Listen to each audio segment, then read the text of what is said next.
This is the WJTS News. In tonight's news, authorities investigating stolen vehicle, flooded roads, Northeast DuBois meeting, state police investigating police impersonation complaints. Kurt Guxell will be in with sports and WJTS Inform. All still to come on WJTS TV News.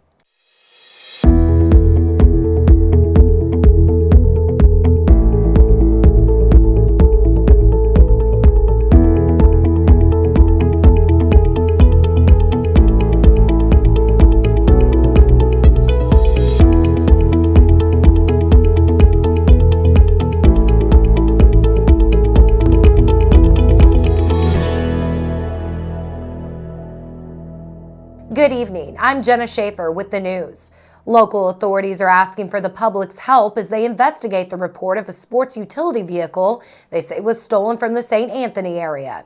Deputies with the DuBois County Sheriff's Department are requesting assistance in locating a silver 2003 Chevrolet Tahoe. The SUV was believed to have been taken from the area of 5870 East County Road 650 South in St. Anthony. Deputies say the vehicle has an Indiana license plate number AAK 301. Anyone with any knowledge of the Tahoe's whereabouts or may have seen the missing SUV is asked to contact the DuBois County Sheriff's Department at 812-482-3522. Officials with the DuBois County Highway Department say tomorrow morning the department will be closing County Road 600 East, approximately 3,000 feet south of State Road 64, for a culvert replacement.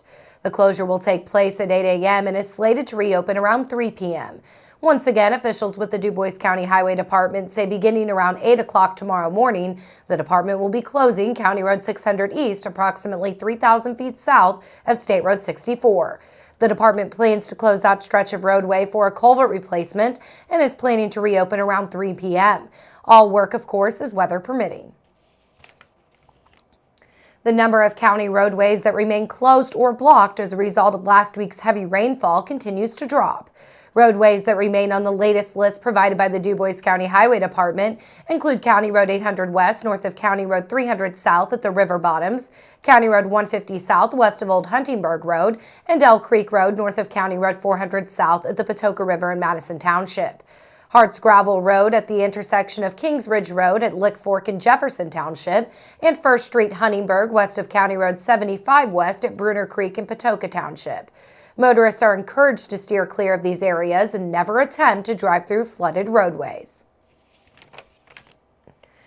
After 10 weeks, a total of over 1,114 pounds were lost amongst the 100 individuals that participated in the 2019 DuBois County Weight Loss Competition.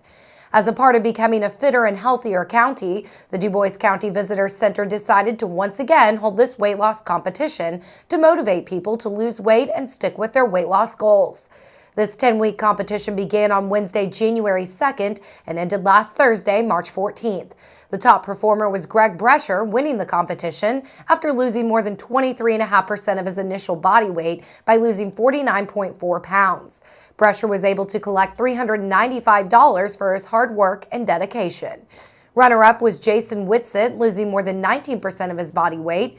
Whitsitt collected $280. And Mark Kunkel received third place, losing 47.4 pounds and more than 16.5% of his body weight.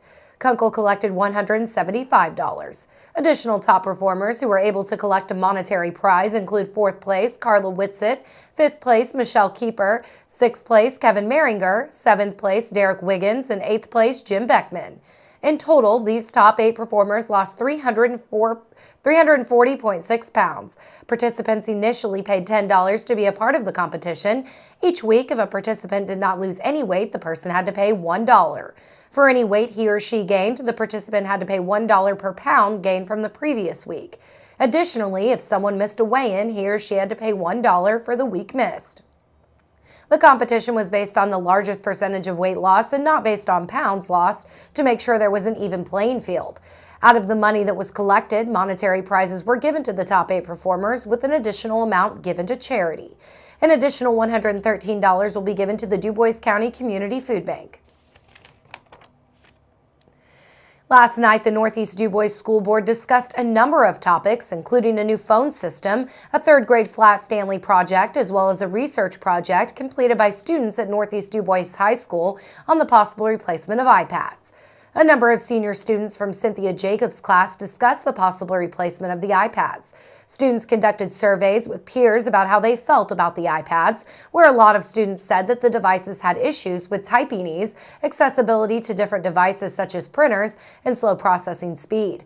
Each group felt laptops were a better option than the use of tablets. A reoccurring device that was suggested by students was the Lenovo 500E.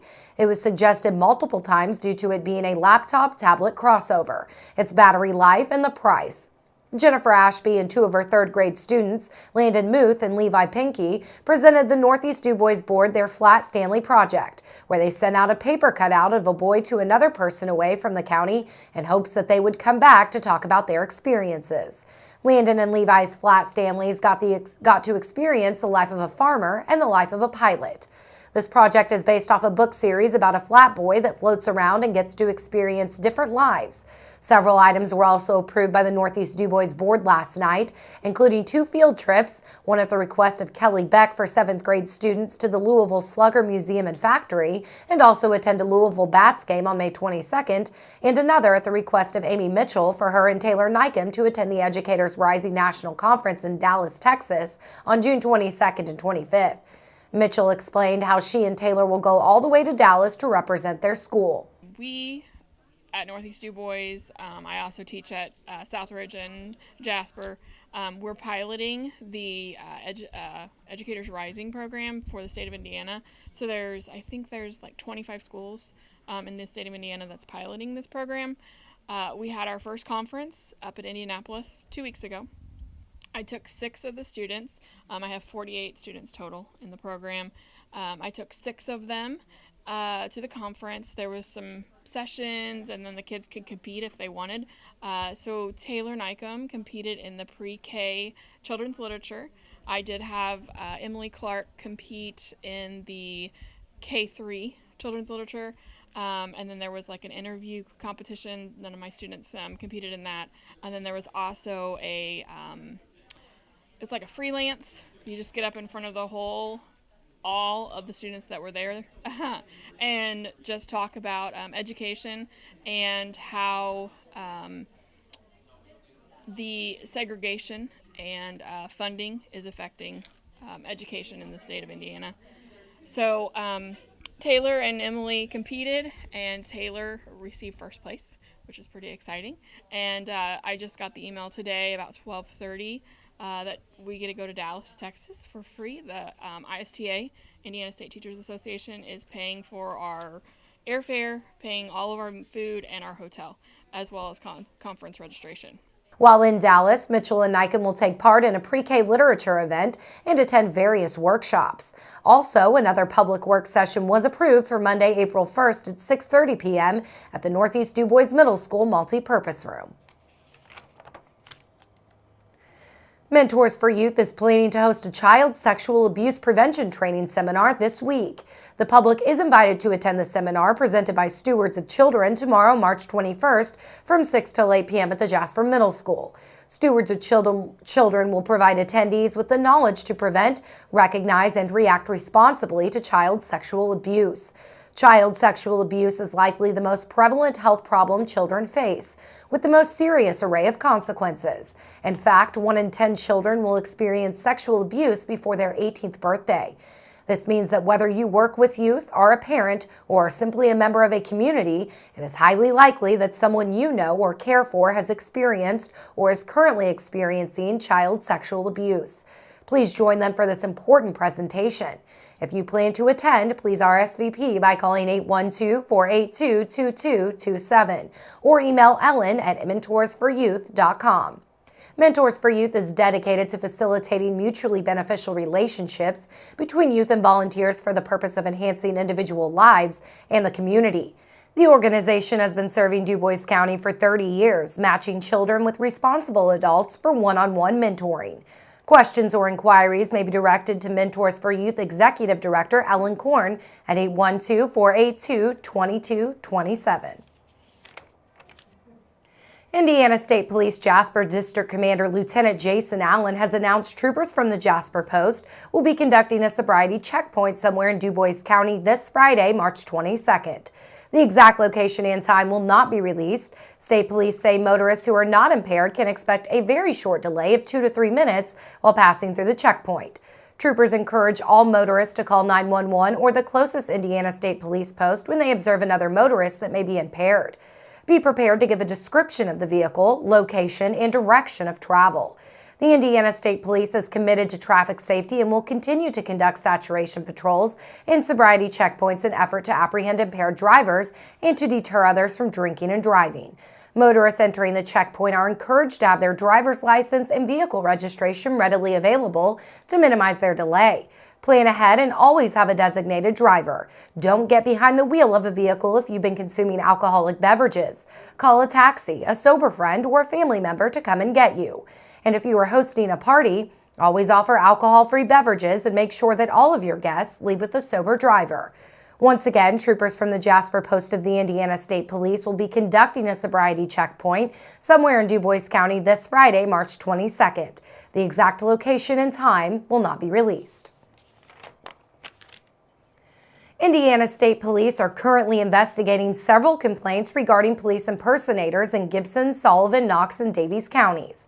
Sergeant Todd Ringel with the Evansville Post says the complaints have come from several drivers that were stopped by a male claiming to be a police officer.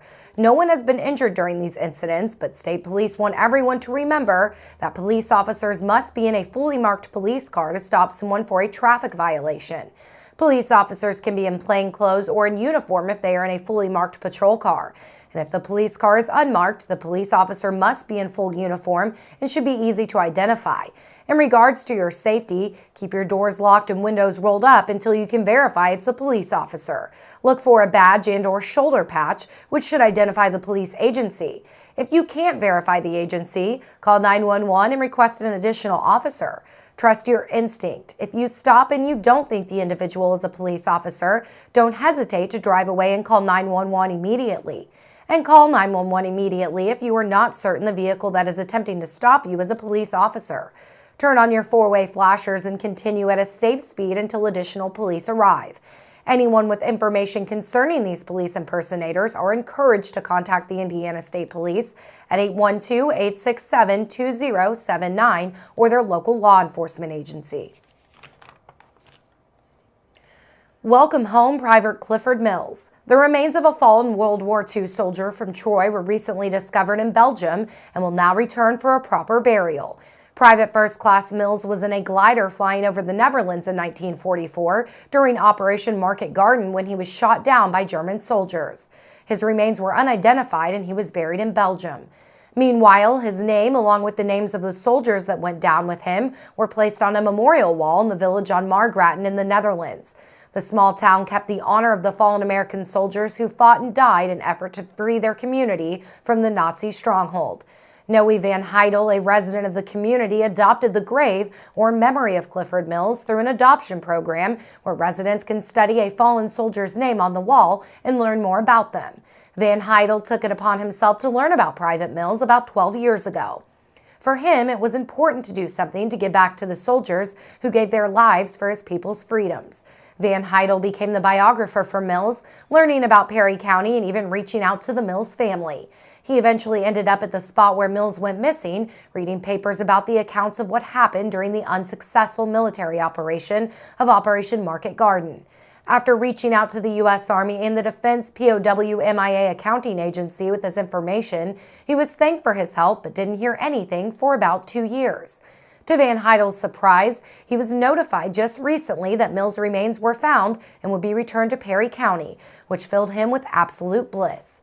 Now that Private Mills is finally returning home after years of being away, a service was held this afternoon at the Jasper Armory in which the family members of Mills were awarded with the Purple Heart and the World War II Service Medal. Schools across Indiana are a big step closer to having to add cameras to their school buses. The Indiana Senate already approved the plan to add cameras to try and catch drivers who pass the bus when it's stopped. The Indiana House will debate the idea next. Lawmakers said this week they plan to share money from the tickets generated by the cameras to help schools pay for the cameras.